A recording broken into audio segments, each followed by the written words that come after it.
Hi friends, வரன் தேடும் உறவுகள் அனைவருக்கும் வணக்கம். ரொம்ப வருடமாக வரன் தேடியும் உங்களுக்கு மனசுக்கு பிடிச்ச மாதிரி நல்ல வாழ்க்கை துணை அமையலையா? அப்போ நம்மளோட சேனலை பாருங்கள்.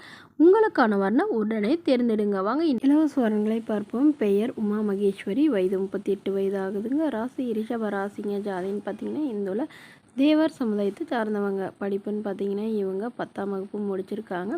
இவங்க ஃபேன்சி ஸ்டோரில் வேலை பார்த்துட்ருக்காங்க. இவங்களோட திருமண நிலைன்னு பார்த்தீங்கன்னா இவங்களுக்கு 2ஆம் மனம் தாங்க. வரக்கூடியவருக்கு ஃபஸ்ட்டாக இருந்தாலும் ஓகே, செகண்டாக இருந்தாலும் ஓகேன்னு சொல்லியிருக்காங்க. இவங்களுடைய முகவரின்னு பார்த்தீங்கன்னா இவங்க திருச்சிராப்பள்ளியில் வசிக்கிறாங்க. மணமகளுடைய வசதி நிலைன்னு பார்த்தீங்கன்னா இவங்க ஓரளவு நடுத்தர குடும்பத்தை சார்ந்தவங்க தாங்க. சொந்த வீடு இருக்குங்க. அது இல்லாமல் ஒரு 2 இடத்துல ஃப்ளாட் இருக்கிறதா சொல்லியிருக்காங்க. அவ்வளோதாங்க. மற்றபடி பெரிய வசதிலாம் எதுவும் இல்லைன்னு சொல்லியிருக்காங்க. இவங்களை கையிருப்பில் ஒரு 1 லட்ச ரூபா வச்சுருக்கிறதாகவும் சொல்லியிருக்காங்க. ஸோ இவங்களுக்கு திருமணமாகி குறுகிய காலத்துலேயே இவங்களுடைய கணவர் இவங்களை விட்டுட்டு வேறொரு பெண்ணோட போயிட்டதுனால இவங்க இப்போ தனிமையில் தான் வசிக்கிறதா சொல்லியிருக்காங்க. இவங்களுக்கு குழந்தைங்களாம் எதுவும் இல்லைங்க. அதனால் வரக்கூடியவருக்கு குழந்தைங்க இருந்தாலும் நான் ஏற்றுக்கிறேன், என்னோடய குழந்தைங்க மாதிரி பார்த்துக்கிறேன் அப்படிங்கிற மாதிரி சொல்லியிருக்காங்க.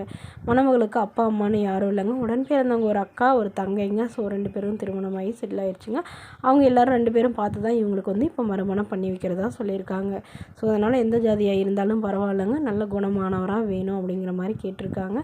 ஓரளவு ஒரு சுமாரான வேலைக்காவது போயிட்டுருக்கணும், மாதம் 10 to 15,000 வேலைக்கு போயிட்டுருக்கணும்னு எதிர்பார்க்குறாங்க. ஸோ இந்த மணமகளை உங்களுக்கு பிடிச்சிருந்தா கீழே உள்ள வாட்ஸ்அப் நம்பரை தொடர்பு கொள்ளவும். அடுத்த வரன் பெயர் பார்த்தீங்கன்னா புவனா, வயது 38 வயது ஆகுதுங்க. ராசி மேஷ ராசிங்க. ஜாதின்னு பார்த்தீங்கன்னா இந்துல தேவர் சமுதாயத்தை சார்ந்தவங்க. படிப்பு BCA முடிச்சிருக்காங்க. இவங்க ப்ரைவேட் கம்பெனியில் வேலை பார்த்துட்ருக்காங்க. இவங்களோட திருமண நிலைன்னு பார்த்தீங்கன்னா இவங்களுக்கு 2ஆம் மனம் தாங்க.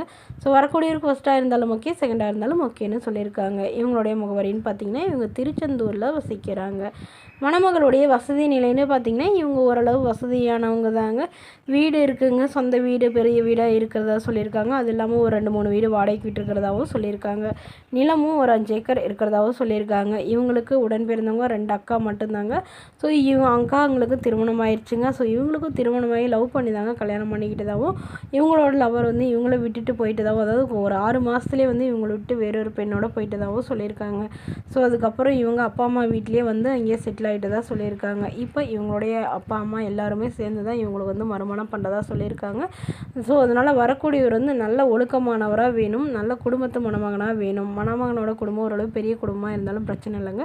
ஸோ அதனால் மறுமணமாக இருந்தாலும் ஓகே தான், ஃபஸ்ட்டாக இருந்தாலும் ஓகே தான். வரக்கூடியவருக்கு திருமணமாகி குழந்தை இருந்தாலும் நான் ஏற்றுக்கிறேன், ஆனால் மனைவி இல்லாதவராக வேணும் அப்படிங்கிற மாதிரி கேட்டிருக்காங்க. இவங்க சொந்தமாக சம்பாரித்து ஒரு 15 சவரன் நகை சேர்த்து வச்சுருக்கிறதாவும், ஒரு கையிருப்பாக ஒரு 3 லட்ச ரூபா வச்சுருக்கிறதாவும் சொல்லியிருக்காங்க. ஸோ இவங்களுக்கு இருக்கிற சொத்துலாம் இவங்க 3 பேர்த்துக்கு தாங்க. ஸோ அதனால் ஓரளவு நடுத்தர குடும்பமாக இருக்கிறவராக வேணும்னு கேட்டிருக்காங்க. மணமகளை உங்களுக்கு பிடிச்சிருந்தா கீழே உள்ள வாட்ஸ்அப் நம்பருக்கு உங்களுடைய முழு விவரங்களையும் எங்களுக்கு சென்ட் பண்ணுங்கள்.